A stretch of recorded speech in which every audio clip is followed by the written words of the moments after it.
সম্মিলিত সনাতন জাগরণ জোটের মুখপাত্র ও পুণ্ডরিক ধামের অধ্যক্ষ চিন্ময় কৃষ্ণ দাসকে গ্রেফতারের পর জামিন আবেদন ঘিরে চট্টগ্রামে বিক্ষোভ ও সংঘর্ষের ঘটনা ঘটেছে। এতে একজন আইনজীবীর মৃত্যু হয়েছে, আহত হয়ে অন্তত ২০ জন।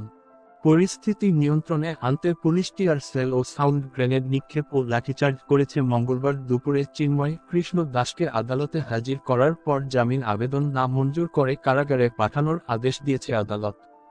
দাসকে গ্রেফতারের ঘটনায় উদ্বেগ জানিয়েছে ভারত। গ্রেফতারের প্রতিবাদে কলকাতাতেও বিক্ষোভ হয়েছে।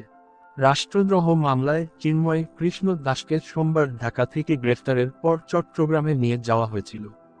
মঙ্গলবার দুপুরে মহানগর আদালতে তার জামিনের শুনানির সময় নির্ধারিত ছিল। সকাল থেকে আদালত প্রাঙ্গণে শত শত হিন্দু ধর্মাবলম্বী জড়ো হয়ে বিক্ষোভ করতে শুরু করে। পাশাপাশি আদালত এলাকায় আইনশৃঙ্খলা বাহিনীর বিপুল সদস্য মোতায়েন করা হয়েছিল। তার জামিন আবেদন নাকচ করে কারাগারে পাঠানোর আদেশের পর আদালত চত্বরে মি দাসকে বহনকারী প্রিজন ভ্যানটি ঘিরে ধরে বিক্ষুব্ধরা।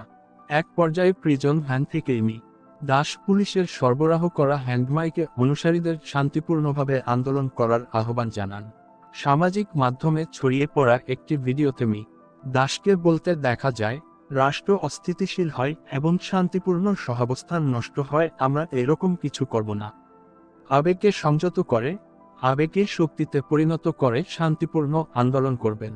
কিন্তু সকাল গড়িয়ে দুপুর পর্যন্ত মি দাসের বিক্ষুব্ধ অনুসারীরা ওই স্থান ত্যাগ করেনি।